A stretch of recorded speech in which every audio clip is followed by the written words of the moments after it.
Well, hello. Do pull up a chair. My name's Penny. I live in the southeast of England with my husband Pete and not 5 chickens, it's 4 chickens. What made me say that?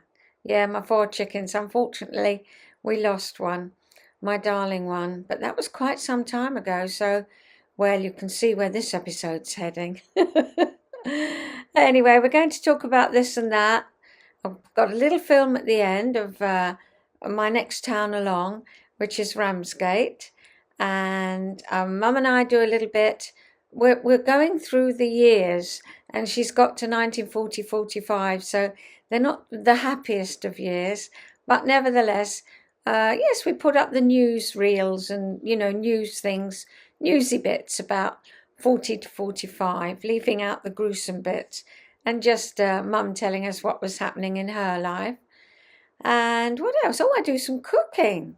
Yeah, because we've got some friends staying or coming to stay, and I've made quite a few things and put them in the freezer. But we also have my daughter Nicola. If you're a regular viewer, you'll know Tommy, my darling little great-grandson. He's in the film, I think, at the end, along with my other great-granddaughter Mila. But Tommy's nan, well, who's my daughter. Seems so funny to have a daughter that's a nan. Anyway, she came yesterday for the day, stayed the afternoon, stayed the evening, and we had a good old chinwag. We haven't caught up for a long time. And just as I said to Pete, I'm feeling a little bit bottlenecked. I need to see my girls. And, well, Nicola messaged me, Mum, we need to catch up. So, as I say, her and her husband popped round yesterday.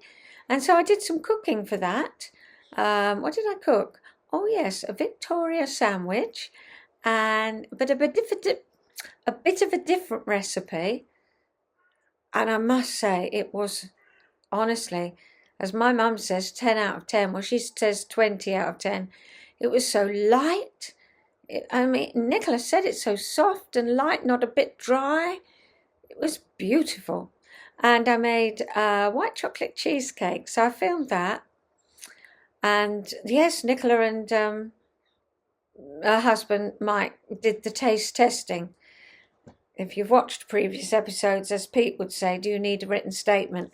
But I didn't need a written statement. I just needed a 10 out of 10. And that was what That's what I got, so I was really pleased. What else? Oh, yes, fascinating fact about a fly. I expect you've got a few flies around. And I found an interesting fact about that. So all that's to come. I managed to get a picture of the full moon, August's full moon, a beautiful one. It was really, the moons have been so bright. And so that's coming up right at the end. And well, you'll just see as you watch as we go along. So I've got a few things to show you here. So shall I start with Edward? Yes, it's my sloth. Or do you say sloth? I don't know. It's either or, isn't it? He doesn't mind. He's really not partial. He's the most laid-back guy that you've ever seen. He needs 2 things. One is a nose, which I've tried to give him, but it hasn't gone quite right. But I do have trouble with noses. But it'll come and it'll just be perfect, but I can't rush it. I've undone about 4, but when I'm just in that mood, then he'll have a nose. It's a little black one, goes quite across his face. I'll show you in the picture. And it's not a very clear picture actually, and he needs a pair of slippers. I haven't made the slippers yet. Now there's his slippers.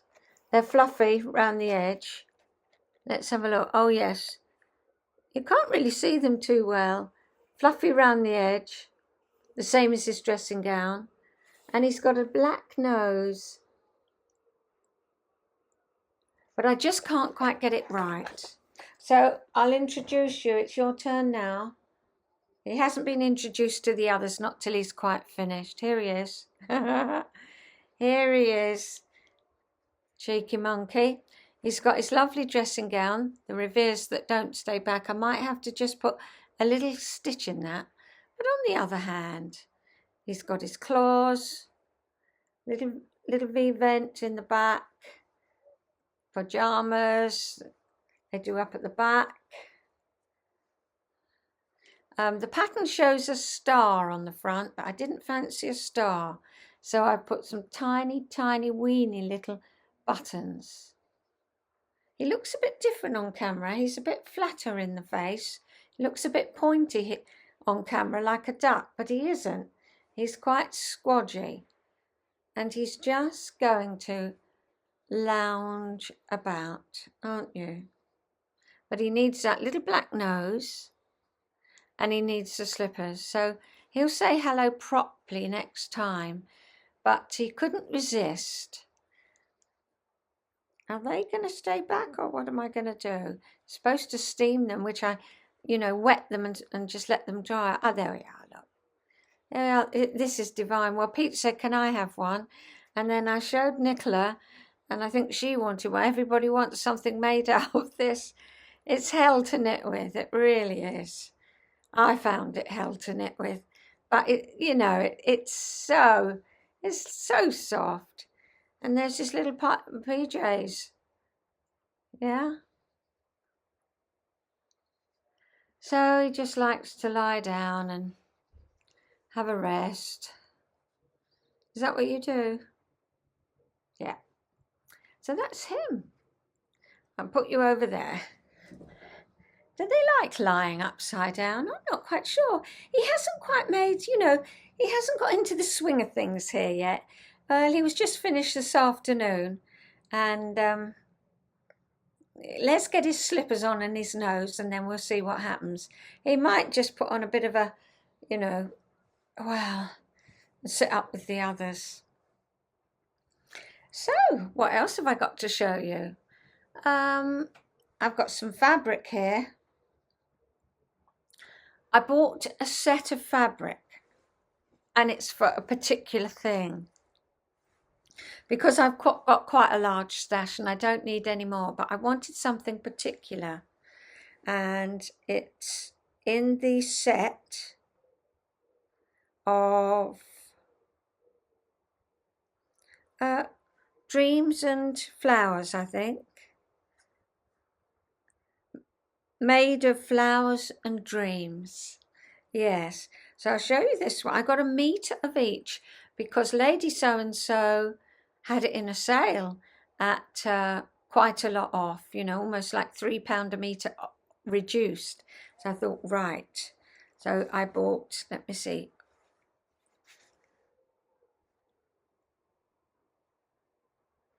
Peter Rabbit, yes.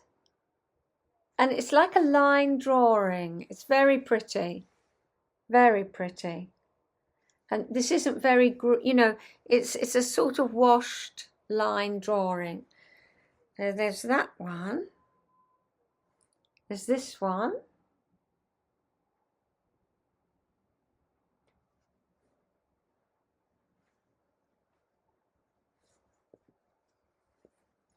This one. Yes, that's the right way up.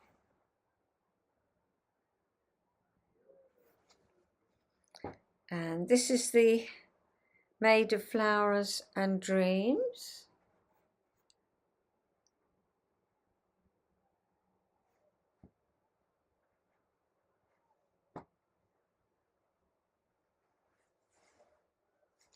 And this one.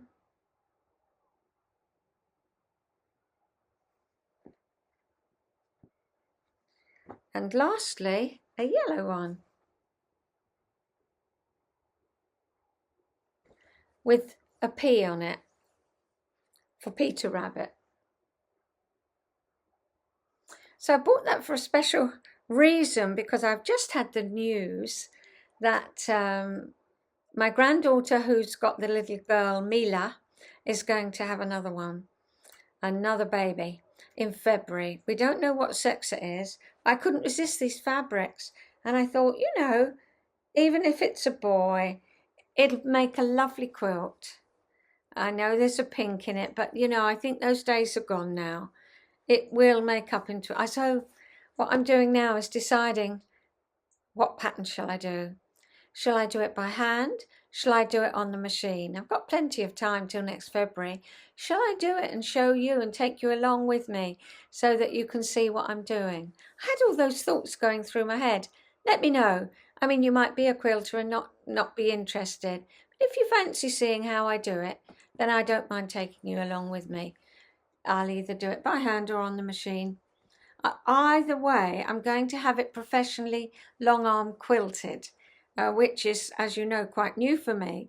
But this quilt is to stay at my daughter's house for when baby comes round to visit her. And she wanted it long arm quilted. She liked the effect of that, which I must say I do too. I never thought I would, but I do. So that's what's going to happen with this, I think. Who knows, when you're crafting, you change your mind as you go along. But that's my news, and that's the fabric I've bought. So, it's fascinating fact time now, and it's about the fly. And then I'm going to come back and just introduce the next bit. I'll see you then. The housefly has two tiny appendages called halteres, one located behind each wing. The haltere is like a tiny drumstick with a knob on the end. During flight, the halteres swing up and down at the same frequency as the wings, but in the opposite direction. Scientists have discovered that halteres serve as an ingenious type of gyroscope, helping flies to remain stable during flight. With their clubbed ends, halteres beat in one particular direction, like the pendulum of a clock, says the Encyclopedia of Adaptations in the Natural World. If during flight a fly abruptly turns, the stem of the haltere will twist, and this twisting is detected by a dense cluster of nerve endings attached to the haltere, and the information is fed to the brain so the fly can take appropriate action and stay on course. As a result, the flies are highly agile and hard to catch. Of course, engineers see countless applications, and they are looking at it to use for space vehicles or micro-mechanical flying insects. Who would have thought a small and lovely creature like the fly could teach us so much? I hope you enjoyed that. It's very interesting, isn't it? My dad bought me a gyroscope when I was a little girl, and I found that fascinating, all that movement, and yet it stands there on its own. Yes, so just like that. Well, anyway, the fascinating fact explained itself, didn't it? So what's next? Oh, I do a bit of cooking. I'm going now to make Paul Hollywood's Victoria sponge and the white chocolate cheesecake, and then Nicola test it, and I'll see you after that. Well, it's very bright and early here.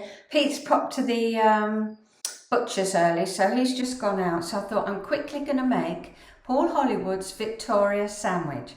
And the reason I want to try it, I mean, how many years have I been making a Victoria sandwich? I expect it's the same for you. However, I know there are some viewers who are new to baking, and I thought the reason I wanted to try this is because I've always been told but never done it. I've always, 6, 6, 6 and 3, 6 ounces of flour, 6 ounces of sugar, 6 ounces of butter, and 3 of eggs. But then in the back of my mind was this recipe that said weigh your eggs and do everything in accordance to how big or different your eggs are, because every egg is different, isn't it? Well, of course, in my case, every egg is different, because let me show you. I've got this egg from one of my darling girls, but I've got this egg from another one. Well, I want to use them. So what Paul Hollywood says is, for a Victoria sponge, weigh 4 eggs. And that's what I've done. In my case, it came to 319 grams. Then you have the same amount of sugar, same amount of flour, self-raising, and you have the same amount of butter. But he says split the butter in half, half butter, half marge. He does give you the reason for that. I think the butter does something and the marge does something else. So I've got half butter, half marge, which makes the same weight as the eggs. And then I've got the same weight of the eggs in self-raising flour and sugar, caster sugar. That's all it is. I've mixed that all together. Now I'm going to mix in my eggs, all of different sizes. So I like to break them in because you just never know. You just never know, do you? So I'm going to mix that in one at a time. Look at the size, beautiful, isn't it? They're a little bit grumpy down there because of the heat. Chickens like it quite cold, really. I'm doing it exactly as, let's get my stove. That's better. I'm doing it exactly as Paul Hollywood said. He said mix the eggs in one at a time and it won't curdle. Now I was taught if you mix the eggs in, put a spoonful of flour with. He didn't say that, so I'm just doing it as his recipe. We'll see.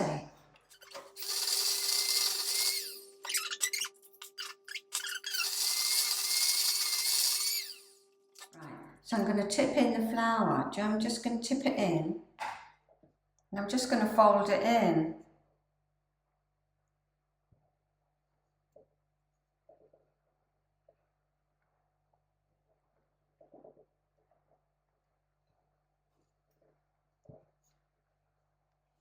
He didn't say put vanilla with it, which is what I would normally put in. A little bit of vanilla. I'm doing it as his recipe. And then he says just give it a quick mix at the end with the mixer.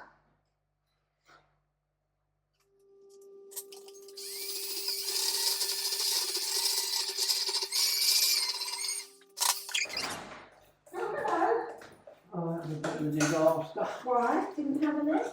Well, they had clam shanks. Yeah. But they didn't have any shortbread in the cupboard. Right. And they didn't, all they had, I know you like Philadelphia, so that's all they had. Oh, okay. So I got 1 and 1. Okay. No shortbread. No shortbread at all. No fingers, no nothing. They completely wiped out the shortbread. Oh, it's like everybody's making. It's because it's quite quick, isn't it? Yeah, and is that all right for white chocolate? Yeah. So I'll let you know when it comes out the oven what it's like. So here's my cake. I'm really pleased with it. It's come up beautifully. No raising agent, just the self-raising flour. So we have Nicola coming for lunch tomorrow and afternoon tea, hopefully. So that'll be taste tested then. So I took 280 grams of Highland shortbread or Butterfingers. Any shortcake will do, shortbread.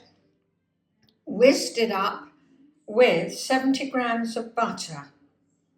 And the recipe says it makes a beautiful biscuit base. I've got a whizzer that whizzes it all up, but if you haven't, then you can bash them up in a polythene bag, add your butter and pat them down so they're nice and firm. So the biscuit base is in the fridge getting cold, and I've just whisked 300 ml of double cream till it's quite stiff peaks, as you can see, but not over whipped. So in the bowl is my cream cheese and my icing sugar, and I'm going to mix that all in together with the cream that I've whipped. And now I've melted 250 grams of white chocolate.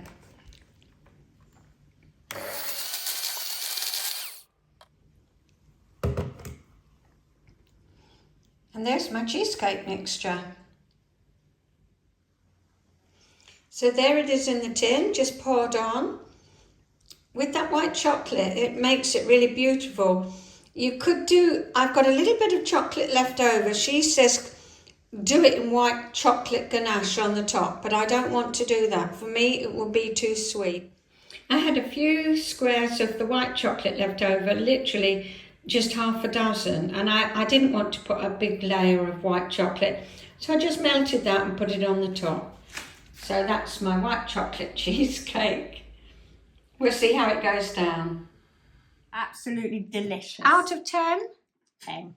Oh, 10 out of 10. White chocolate cheesecake's my favourite. Yeah. Okay, and you, Mike? Yeah, definitely. Okay.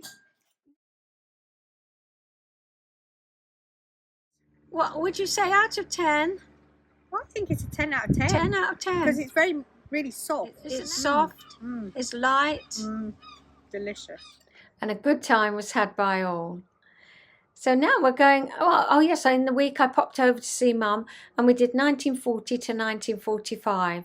So enjoy that too. Hello. And Good morning. I wanted to tell you, Mum, last week, Mum hasn't watched it yet, but I put up a lovely film of some swallows because they're round on the farm. Oh, they're beautiful.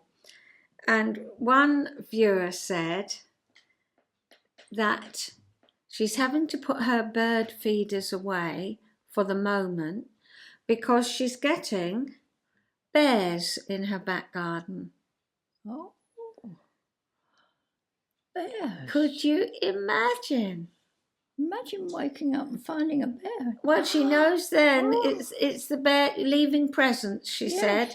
So she's putting away the bird feeders until the hibernation time, and then her bird feeders will come out. Oh, well. Well, we say we got things to put up with, but bears... When you imagine you look out at a bear, they're huge when you, when you see them right up close. Yes. We can't imagine it, can we, Mum? No. So the bird feeders have gone away. So we're looking at some pretty scary things this week. Yes. Yeah, it's not the best time of history to go through, is it? And yet you went through it, Mum, when you were, 13, 14. Yes. How you did it, I don't know. First of all, it says in 1940 February, war puts British onto short rations. Yes, that's when we all gave up sugar because the sugar, I think you mentioned there, the sugar ration was 12 ounces. 12 ounces, yes. Because of rationing, we gave up different things. Gave it up in tea or coffee or whatever. Yes, exactly. Yeah. Yes. Now, when I look through my book, this is the book. I'll show you. It's rather large. Ooh. Do you think I can show you? Let's see. Here we are. This is what I'm going through. We're going to go right the way through. On this page, Mum, we've got Careless Talk Cost Lives. Yes, Remember that? During the war, yes. Yeah, yes. That came out in everything. In the radio, in newspapers, everything. You heard it everywhere? Yes, everywhere. Was March 1940, yes. the beginning of the war. Yes. And it says, Careless Talk Costs Lives, and be like Dad, keep Mum. Mum, yeah. Yes. And walls have ears. Yes, and I can remember when my brother came home on leave, you wouldn't talk about where they'd been and what they were involved with. Then we talk about John Buchan because he wrote the 39 Steps just down the road from here. Yes. Yeah, but he died 1940 in March, and my friend saw on the Perth railway station. There's a big poster of him that he was born in Perth. And then the Queen Elizabeth, the beautiful liner, that skedaddled off to America so that it could be kept safe there to come back at the end of the war. We got meat rationing beginning, and like you said, like Dad's army. Dad's army, things sausages. Under the counter. Yes, absolutely. Oh, absolutely. You were lucky to get a sausage. You can't remember there being... No. You can't remember it being awful, though, No. can you? Just you had your tea and... Yes, because Mum's made meals out of nothing, you know, really, when you think They were of clever. all the bones that were left, Right. that you had, the bit of rationing that you could have, meat, perhaps a little joint, saved up the amount of money to be able to have a little joint. Then every bit of it was eaten, and all the bones were used to make stew or whatever. Then it says the first evacuated British troops arrived from Dunkirk. Yes. And of course, the film at the end of this week's is we wanted to go to Waitrose, and our local Waitrose is in Ramsgate. So I said to Pete, while we're there, we'll take a little film of the harbour. And it was that harbour that all the boats went out from at 25 miles or something. Just across the sea. Across the channel, yeah. Yes. And so there we are. Yes. Allied forces evacuated from Dunkirk. Yeah. And they said in this picture here that they queued. They were all in the water. I'll put the photo up here. British soldiers struggled to reach the little boats off Dunkirk, and they were all in the water. Because there was the film called Dunkirk. Oh, yes, a brilliant film. Right. And then we had the opening of Britain's biggest air raid shelter, eventually intended to house 11,000. Oh. And in Ramsgate again, the mayor of Ramsgate, before even the war was, underway or anything, he thought, I've got to keep the people of Ramsgate safe, because they were the first people to be bombed in Ramsgate. First bomb fell in Ramsgate. And the tunnels we've been there. One day soon we will go there and I'll film it. Yes. But the people lived in those tunnels all through the war. Yes. And it's freezing cold. I didn't feel claustrophobic, but I wouldn't have wanted to live there. And they've done it all up as if, when people did live there. Yeah. War. That's really, the Home Guard is set up. Oh, yes. Dad's Army. Very popular in this country, isn't it? Yes. Battle of Britain. Light out? Yes. Yeah, Pike. Oh, dear. Oh, everywhere was in darkness. You had to be, And the moon was a big thing then, because that lit the street up, when the full moon was out. Yes. You had to be careful. And of course we got the Blitz going on, Mum. And so at the height of the Blitz, Londoners used the underground for shelter. Yes. You remember going down there? Yes. Yeah. Yes. And people went down with families. They slept there because that's where they felt safe. Yeah. And what did you do then? Go off to work? How did you wash? Did you pop home or? Oh yes, that's after right. that, you pop home. Probably lots of people took a bag with things in that they could use. Nights are spent in shelters or basements. Yes. Sleep often made impossible by the sound of bombs. And you said the noise. The noise. When that noise stopped. Yeah. Then you knew that there was a bomb was going to be dropped or something was going to be dropped.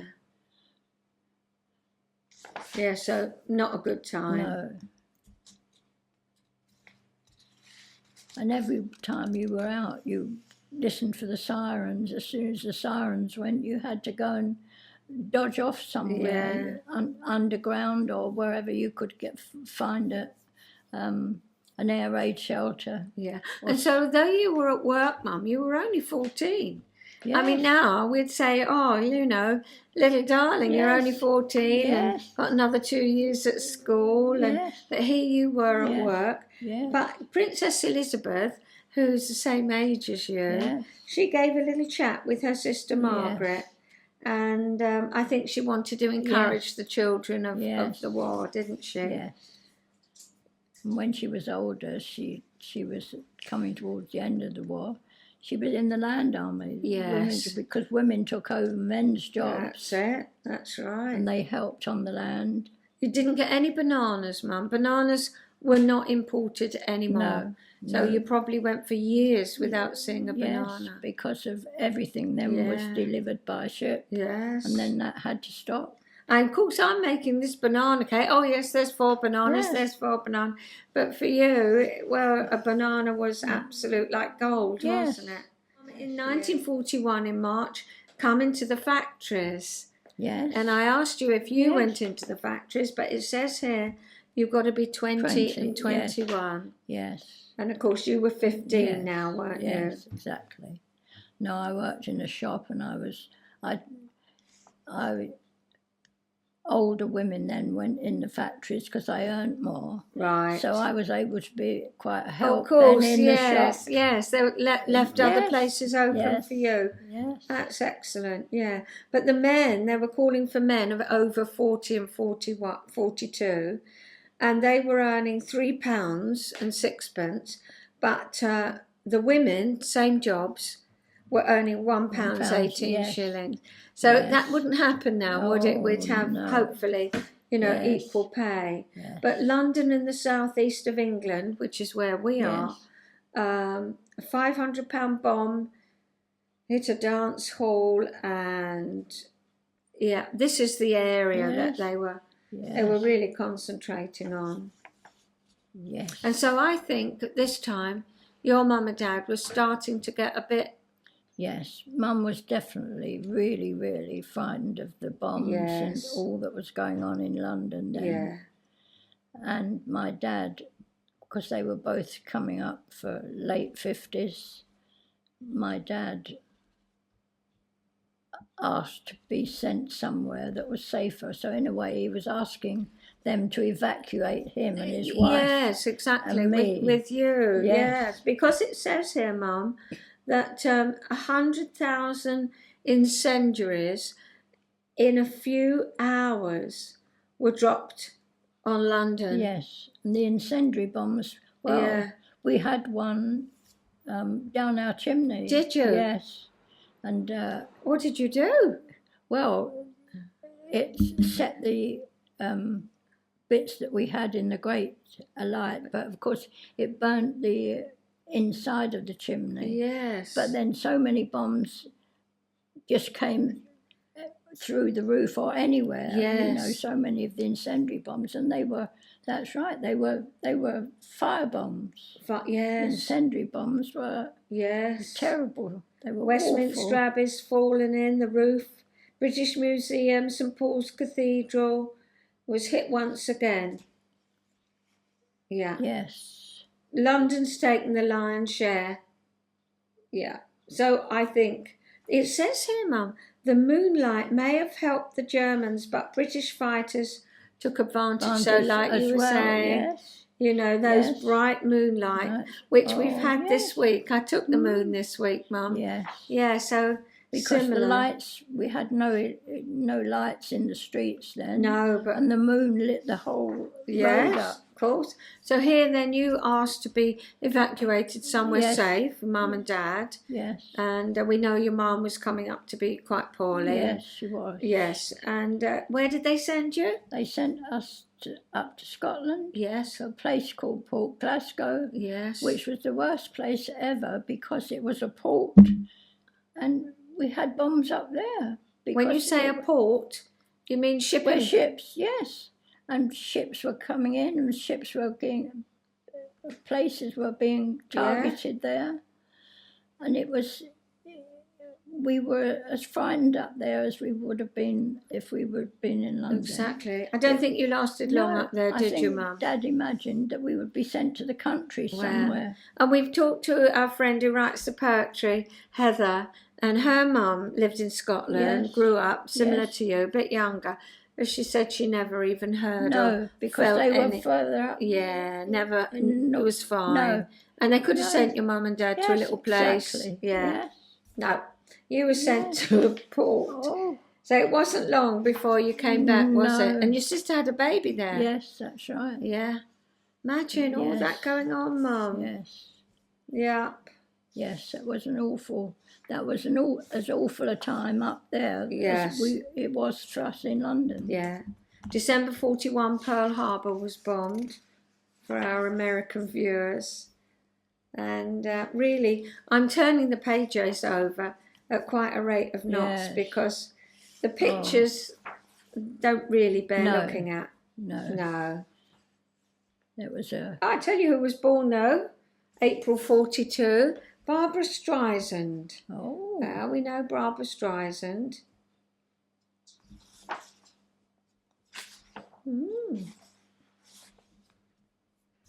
And yes, they're evacuating more children because at the beginning we Yes. know your friend was Yes. evacuated, your darling Yes, friend, who was yes. like a sister, yes. and you so missed her, didn't you? But now, these children now, they're being evacuated, coming of the certain age. Yes. Yes, Yes. it was time for them.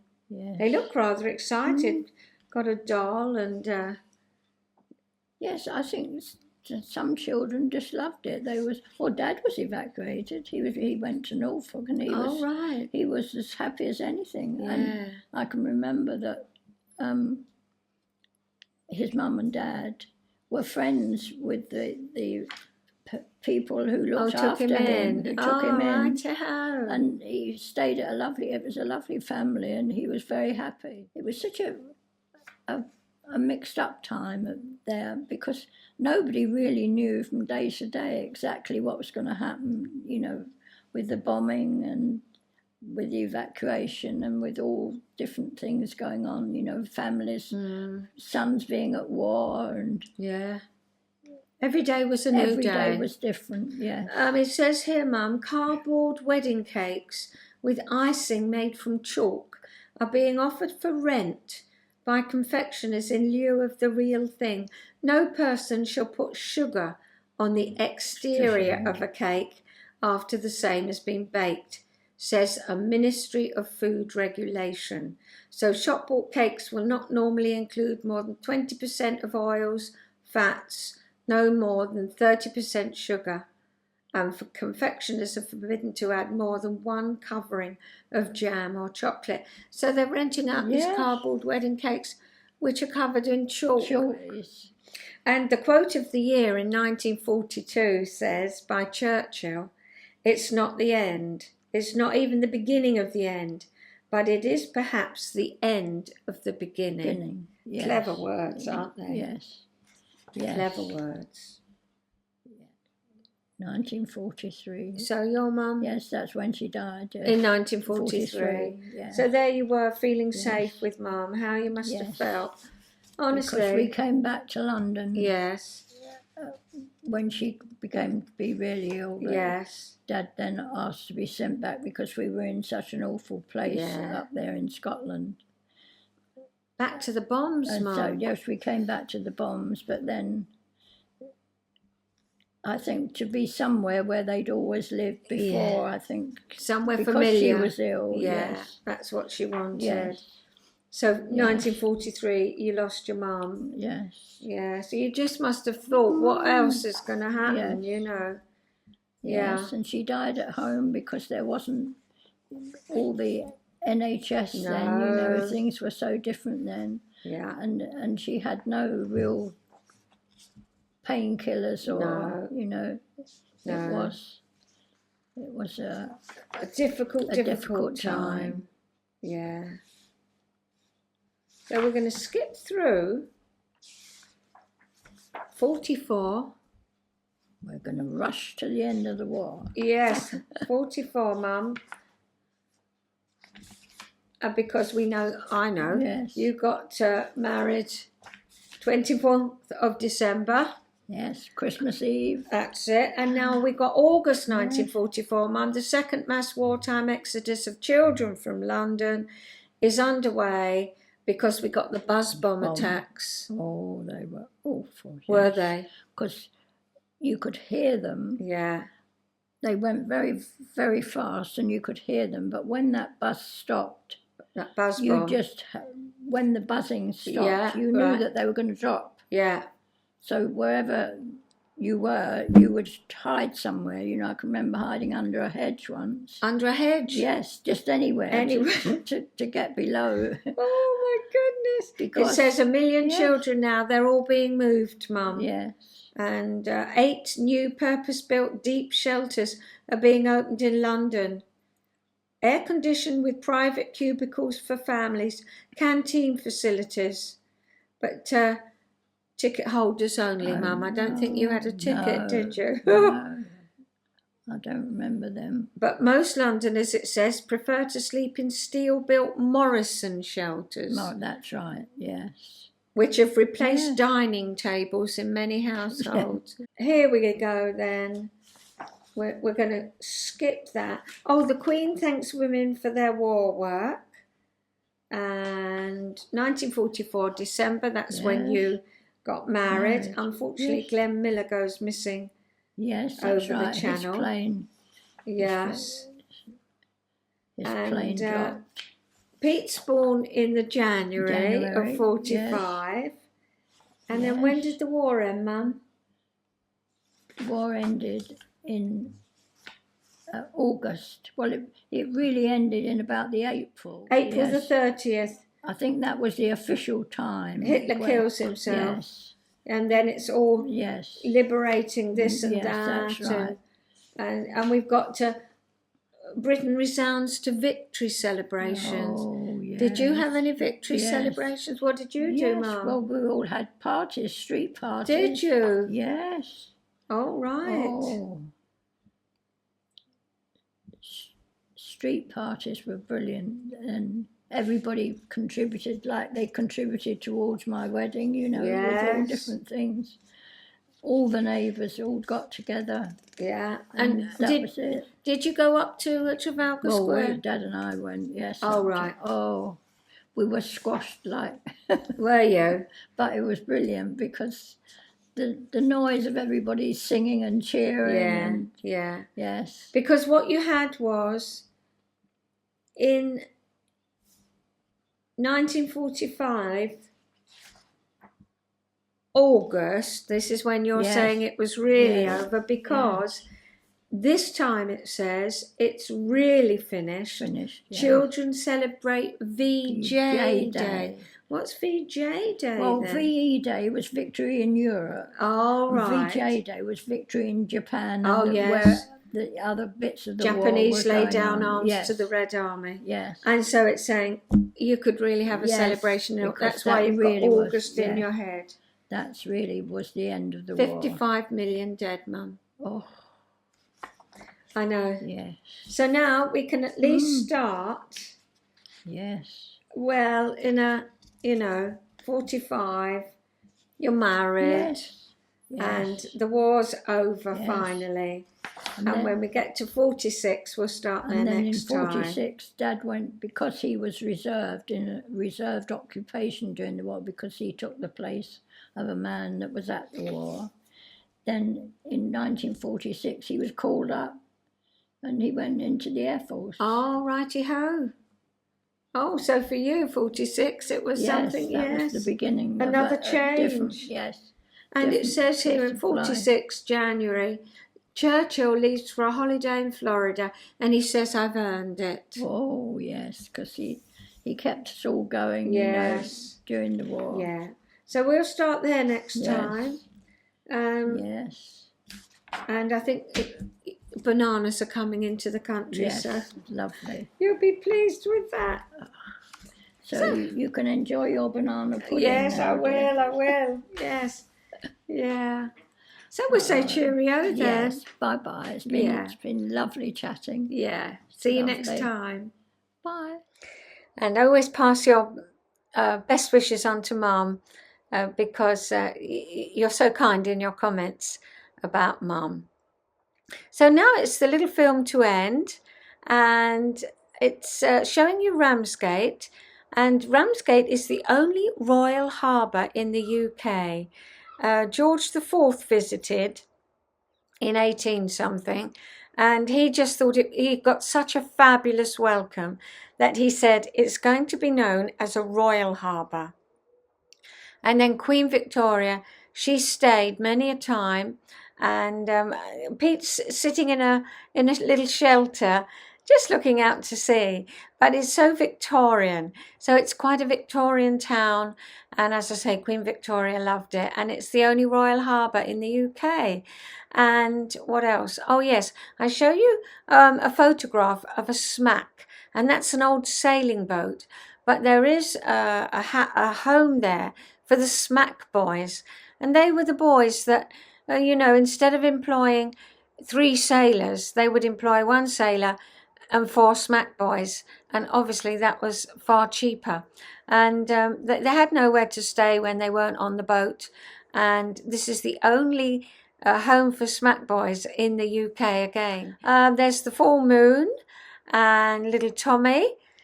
Little Tommy sitting with his great granddad looking at snooker online and following the ball. He's just amazing. I think there's one of Mila. Yes, I went round there and got her little curly hair and her playing ball in the garden. I think that's about it. If there's anything else, you'll know what it is just by seeing it. So I love you and leave you, and I'll see you soon. Bye-bye. Take care.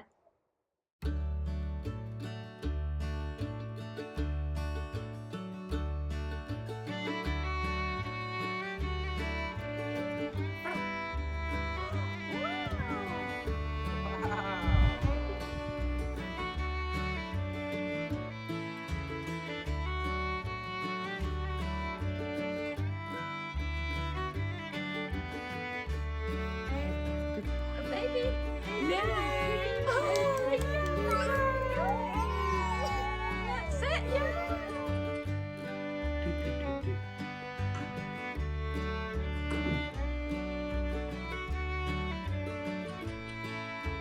Really, put the notes on the steak, eh?